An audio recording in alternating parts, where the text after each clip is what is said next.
Hello and welcome to Programme 10. Yes, Programme 10 of our current series of Subsbench here on Facebook and YouTube. Thanks for joining us once again. We've got plenty to talk about this week, as you can imagine, as we look at Bristol City and Bristol Rovers. And the man to discuss it all with me is, of course, Richard Latham, joining me on the line once again. Richard, obviously you were at Ashton Gate, and then just as you were leaving, the sacking of Lee Johnson was announced, so we'll be talking about that, of course. We'll also be hearing from Keith Curle, who's one of our guests, an interview that you did a couple of years back when he was still at Carlisle.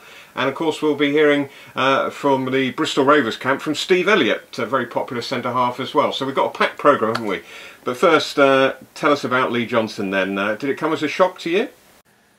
It was a surprise. I mean, first and foremost, I've got to say Lee had four and a bit years in charge, which is a long time. He was the longest serving Championship manager at the time, so that shows you what the game's like today. So you can't say it was a real shock because of the results either side of the break, but the timing of it surprised me. We were about to pack up at Ashton Gate, having put our press reports over yesterday on the Cardiff game, and honestly, just about to leave the ground when it was noticed that on City's official Twitter site, I think somebody had said that Lee had gone, and then it very quickly followed by a club statement.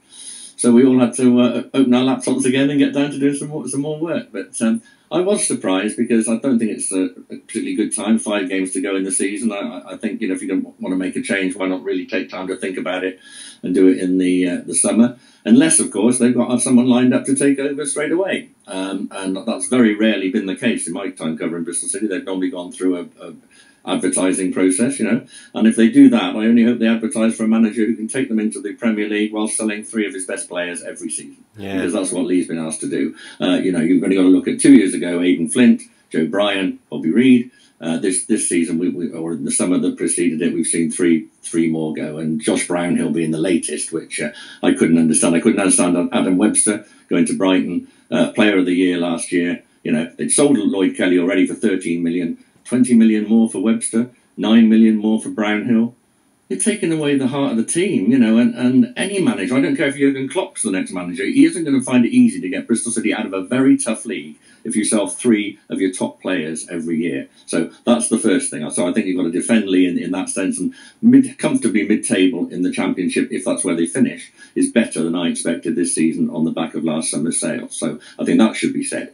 I think social media plays a huge part in these things, and I think one of the reasons perhaps it was announced so quickly after the Cardiff game was to avoid another evening of being pilloried on social media. The board, John Lansdowne in particular, the chairman, if that's the reason, then I'm very sorry about it, because I think the last thing we want is the club being run and major decisions being made by anonymous people on social media. I would say that Lee Johnson did a very good job over the 4 years. I think getting to the League Cup semi-final was a bonus, but making Bristol City an established Championship club while making the sort of profit he did in the transfer market was some effort for a bloke who, when he got the job, was 34. One of the youngest managers in the league. Yeah, absolutely. Okay, so before we get on to our interviews, there are lots of names being bandied about. Of course, I spoke to you, or we messaged, didn't we, as soon as the news had broken that Chris Hughton obviously was right up there, and he was mentioned before the Cardiff game on a tweet from a particular pundit. So he's one of them, and then the other one is Ryan Lowe, isn't it? So you've got vast experience and youth. So which do you think they're more likely to go for, if it's one of those two, of course? I think if Chris Hughton wants the job, there's a very good chance they might offer it to him. I think of the candidates at the top of the betting, and usually the bookmakers aren't far off, he is the outstanding man.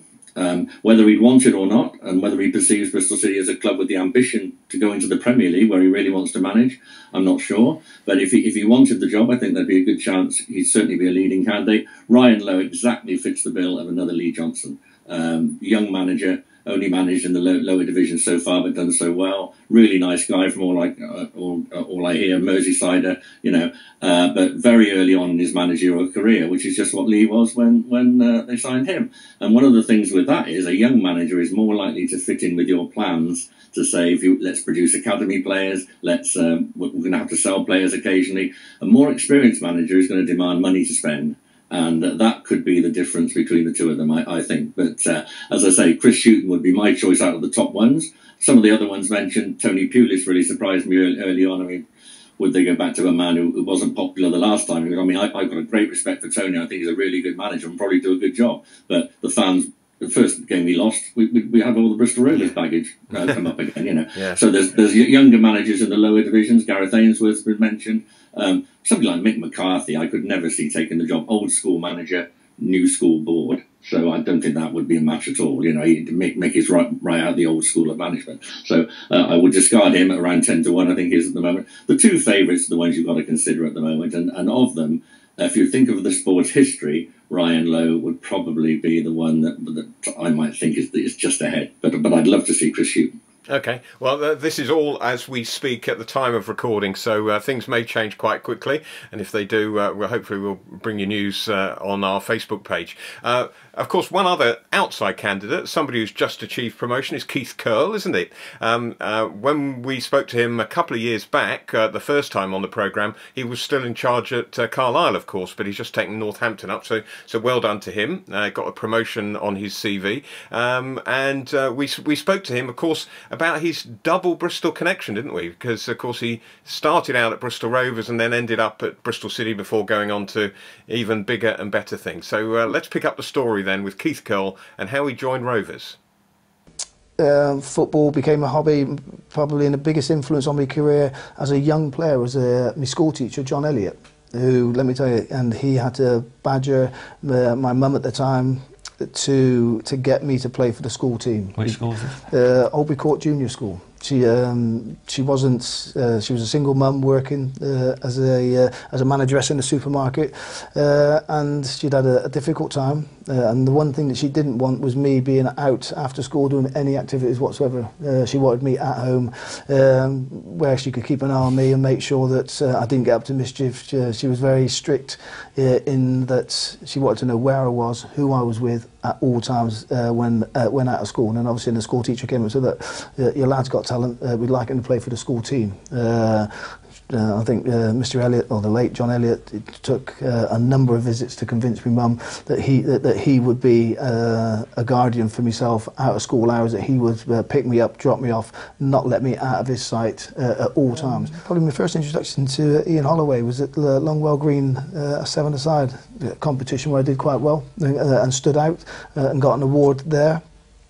And that then got me scouted by Bristol City. So then I spent then the early part of my teens being an associate schoolboy for Bristol City, which for Knoll boys. And then I got to the age of 16 when the decision time was going to be, am I going to make it as an apprentice professional?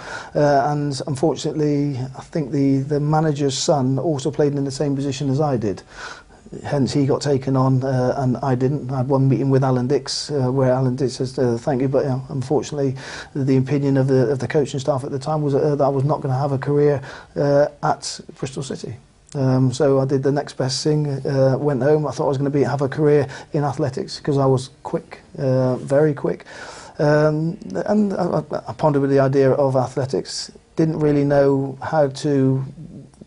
what my next avenue was going to be, but my girlfriend at the time, who later became to be my wife, Geraldine, her dad used to sponsor Terry Cooper and Clive Middlemass with cars because he used to work for Bristol and West Motor Auctions. And so obviously then him trying to look after his daughter's boyfriend said, would you give my daughter's boyfriend a trial? So they arranged, or there was a game arranged. So obviously I was 16, playing under 16s, under 17s. The only game they could find was under 15s. So I played in under 15s games as an overage player. I played centre forward and scored something like 6 or 7 goals. A week later, 2 weeks later, they offered me an apprenticeship at Bristol Rovers. Right. And then within a year, or within a year and a half, I think, well, just before I was 18, I'd made my debut. And you scored on your debut? I scored on my debut.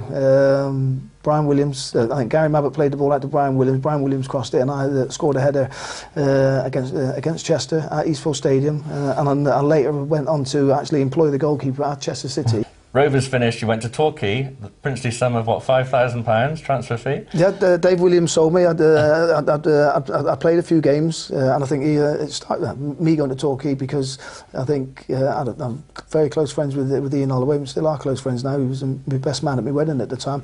We were both right wingers. I got in the team before Ollie. Ollie was a year older than me. I got in the team before Ollie, and credit to himself, he worked his socks off to get in the team. And then he got his break when I got injured, and then I couldn't get back in the team. I had a knee injury, then I couldn't get back in the team. And then I can remember going down the Hollybush pub on a Sunday night, me, Ollie, Phil Kite, and I remember having a conversation saying, football's not for me.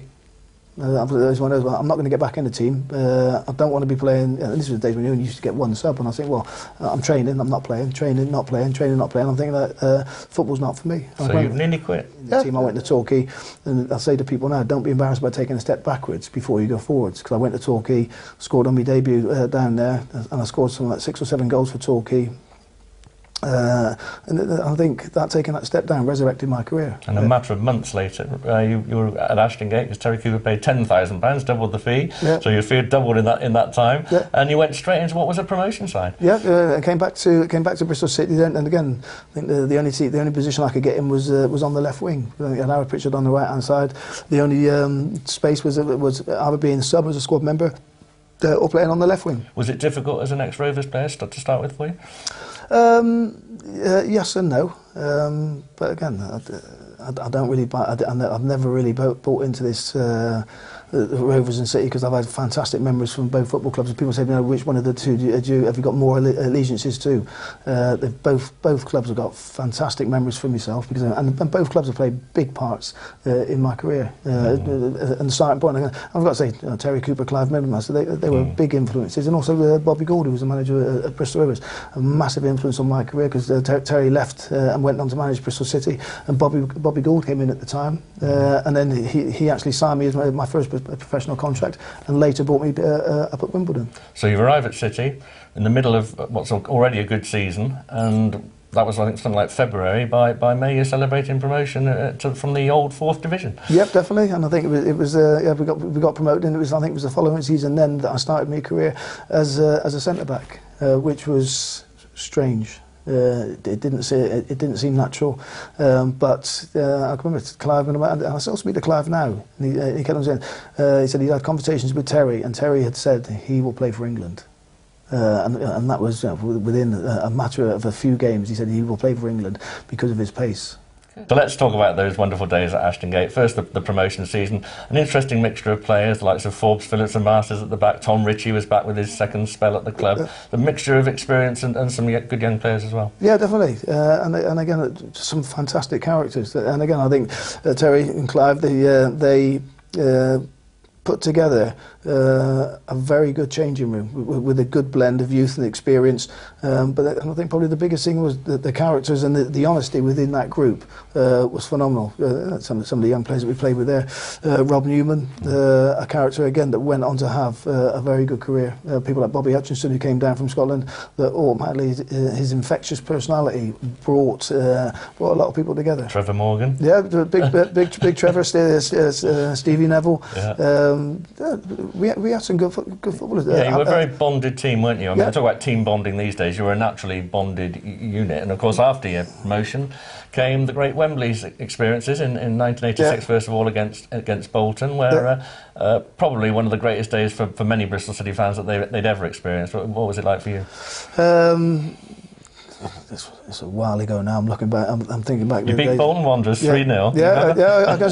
I remember getting absolutely wiped out by Asa Hartford, who was coming to the end of his career for Bolton. And again, it's one of those. I was playing at the back then, but I'd gone past somebody and I was stretching my legs out, and he's absolutely wiped me out. And I thought that I must have hurt back at the time. So no, fantastic. I've got good memories of the Wembley appearances. Again, it is a little bit surreal when you're there as a player, because you're trying to take everything in and trying to absorb everything. I had my mum there, my stand, and my family in the stand, and you're there, and it's so much to take in. But ultimately, it's a game of football, and so as a professional, you're there, you're focused on the football.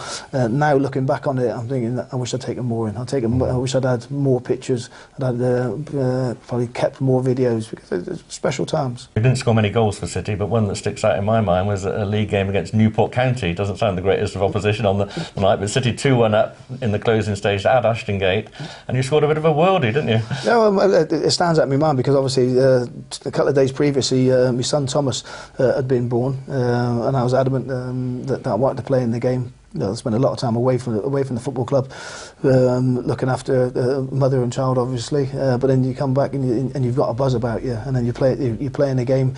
And I can remember the game. I can remember scoring the goal, and it wasn't a tap in by any shape. It was picking the ball up at the back, and everybody just seemed to like the space opened up, and you think, well, yeah. So I stepped in, going forward, and I think that then you get to just outside the edge of the box, and you start realising that this is why I don't play up front, because I haven't got a trick, and I think I better shoot. And again, I think to be honest, I think it took a slight deflection and went in. Don't spoil it. It was one end of the field to the other, virtually. A very, very unusual goal, which I'm sure a lot of City fans remember. Even now, I go back to the days with Clive Middlemass. I was a right winger, and I was all right footed. Ask me now, in my latter stages of my career, my left foot was as good as my right, and that goes back to the time spent with Clive. I can remember the turnstiles down at Ashton Gate. Saturday mornings used to come down, used to go training, do some heading, do some fitness work before games, or more agility work more than that. Then striking balls and technique work, going through, kicking ball through the turnstile, next turnstile, all with me left foot, 25, 30 yards away, striking balls, repetitive training. And it's, I've got a lot of time for Clive Middlemass because he saw something in me, and he was prepared to invest that time and energy because he knew there was something about me that I could have a career. Well, Keith Curle there, and his memories of both City and Rovers, and of course Clive Middlemass, who was an unsung hero, wasn't he, as Terry Cooper's assistant, and clearly much respected by players like Keith. Absolutely, a really hard-working coach, Clive, and he and Terry did so much work that today's managers and coaches would never think of doing, extra jobs, because they were the only two really on the playing side in charge. And so he needed a hard-working assistant, Terry, and he got it in Clive. And Clive had a lot of faith in Keith Curle, and I know they remain friends to this day. Yeah, it's good. OK, well, let's move on to Rovers then, Richard. And we're going to talk to Steve Elliott in just a moment, very popular centre-half in his time. But, of course, there's been some news in the Rovers camp this week, and Ollie Clark, who seems to have been with the club a long, long time, has departed and headed to all clubs to Mansfield. Yeah, I was surprised about that. And Ollie's a local boy, Portishead lad, where I live, and has been with Rovers from the start. Had some bad injuries at the start of his career, but has overcome them. And I was surprised that a club like Mansfield would attract him, albeit he obviously enjoyed working with Graham Coughlin and Joe Dunn, who are now there. I think it must have been a money move, because Mansfield are known to have good resources for the division they're in. But in that case, Rovers going to be competitive money-wise. Is it the first sign of Rovers tightening the belt and making the club run financially properly? Whereas all the debts had been built up before, perhaps they couldn't compete with the offer Mansfield. I think it even said on one of the quotes that he was going to be offered a testimonial. You say he's been there a long time. He has been there a long time. And that could have come into the consideration, but he still chose to leave. I think that's disappointing for Rovers fans. It's balanced a bit by the fact that Alfie Kilgore signed a new contract this week, and he's one of their more promising young players who's now established in the first team. So that was a good bit of news. But Ollie Clark, local boy, always sad to see local boys leave. And good luck to him at Mansfield. Lovely lad. Always tried his heart out for Rovers, but a little bit worried that maybe if Mansfield can offer more than Rovers can, what's the future? Maybe he just felt he needs to try somewhere else. Players often do, don't they? I see that given as a reason, but in my experience, money is usually more of a reason. Oh, you're always motivated by money. Sounds cynical, but it's always been the case in my experience. Okay. I doubt if he was offered less. Put it like that. No. I'm sure you're right. Okay, well, let's talk to Steve Elliott now. And you obviously watched him play. We both did, and he was a big centre half, wasn't he? And a good one. Absolutely, a very reliable centre half, and could score goal, go forward and score goals as well. A real linchpin of the team, Steve, and he was a big part of the Rovers team he was in. And when we spoke to him, of course, we started with asking him about the start of his career. A long time ago now, it seems, but started at Derby as an apprentice from school, and obviously being a fan, and then to make my debut for them was a very proud moment, and something I look back on with very fond memories. Yeah. When was that? Who was it against? My debut was against Southend in League Cup in '97, and I made my Premiership debut in the December, I think, against Newcastle away, against the likes of Asprilla and Kit Spire. I think John Barnes and Ian Rush came on in the end as well, so that's how long ago it was. But yeah, it's fantastic memories, and we got a 0-0 draw as well, so very pleasing. We're obviously going to talk mainly about your Bristol Rovers time, but after that it was a move to Blackpool. Yeah, I moved to Blackpool after, well, I spent 9 years at Derby, and then a new manager came in, George Burley, and saw me surplus to requirements, so I went on loan to Blackpool then. We had a fantastic time, got to the LDV Vans final against Southend and won that at Millennium Stadium. And it was only a short stint really, it was 28 games, probably a few months, but and the Rovers came in for me. Yeah, so let's talk obviously about that now. When did you first know about Rovers? How did it come about? It was a summer really. Blackpool were in a bit of a transitional period, and they'd just got a new manager, and they'd offered me a contract of a year. And then Ian Atkins rang me up from Bristol Rovers and said, look, we want to offer you a 3-year deal. And that was it really. Took the security and moved myself down to the southwest. He wasn't the most popular Rovers manager, I think it would be fair to say, but how did you get on with him? I got on with him fine. Some of the players weren't too keen on him, and to say the least, but I got on with him fine. And what I will say about him is he saw a player and he put a good team together. He got the nucleus of that promotion winning team together. So in his defence, it was a good thing that he did there. Because he was a bit of a maverick, really, as a manager, wasn't he? He was a bit off the wall sometimes, a bit fierce. He seemed to me. Yeah, he was a strange character. Yeah, I've seen him a few times after him. We've had a good chat about his time at Rovers, and he was a character. He definitely was a character, but you know, he didn't have the best of times. But some managers, that happens to him. So you know. But what you're saying is he laid the foundation for the season you had, where you got to the Johnson's Paint final and the playoff final in one season? Yeah, he got the nucleus of that squad there, yeah. Trolls just took it to another level, professionally, training-wise, and all the other little aspects that probably Ian wasn't so good at. But the nucleus of the squad was there for me and Atkins, yeah. So tell us about that team that did so well that season. I think the main factor, we were all young lads. We all moved on to the same estate in Emerson's Green, so we spent a lot of time with each other on and off the field, and it just built a fantastic team spirit. More than anything, I'd say it was a team spirit that got us through games, got us through tough times, and when we needed a result, we could rely on each other. And that was probably one of the best times of my career at Rovers. Because of that. And tell us about the two finals that season. Contrasting fortunes. Yeah, contrasting fortunes. We got to the JPT final, which was for some a first taste of a big game. Obviously, we didn't do well in it. Well, we did do well, but the result didn't go our way. But I think our character shone through that game, where we went behind early, came back into the game, and that was really the start of our belief in ourselves as a team. And I think with the lads having a taste of that big game, wanted a bit more of it, and we went on a fantastic run then. I was going to say, the disappointment could have put you down, but in fact you went on a great run after it. Yeah, it could have gone either way, and Trolls was a mastermind behind that. He said, look, don't worry about the result. He said, your character, your attitude, and if you want a bit more of that, you can have it, because this team's got it. And we did, and we believed it, and we went on that run and ended up getting promoted. And then what a day at Wembley, just take us through that match. Well, it was a roller coaster of emotions, really. It was, I wouldn't want to play one again, I'll tell you that. Yeah, it was. We went down after about 3 minutes, 1-0. But never at any point in the game did we think we were going to lose it, because we'd been on such a fantastic run. We had Lambo and Walks up front who were banging in goals for fun. So, you know, the belief was there all through the game. Obviously, came back into it. Walks' great finish, and then went in at 2-1 with another fantastic finish from Walks. And from then on, we knew it was ours. Took it a bombardment second half, which we expected, and then Sami goes goal. And it still gives me goosebumps now when I watch it. Iconic goal, really, wasn't it? Yeah. It was a fantastic goal, and you know, when I watch it back now, it gives me goosebumps, and I think fantastic. Just see the reaction of the fans behind the goal, and then the rest is history. What are you thinking when he sets off on that run? I was thinking, thank God it's not nowhere near our goal.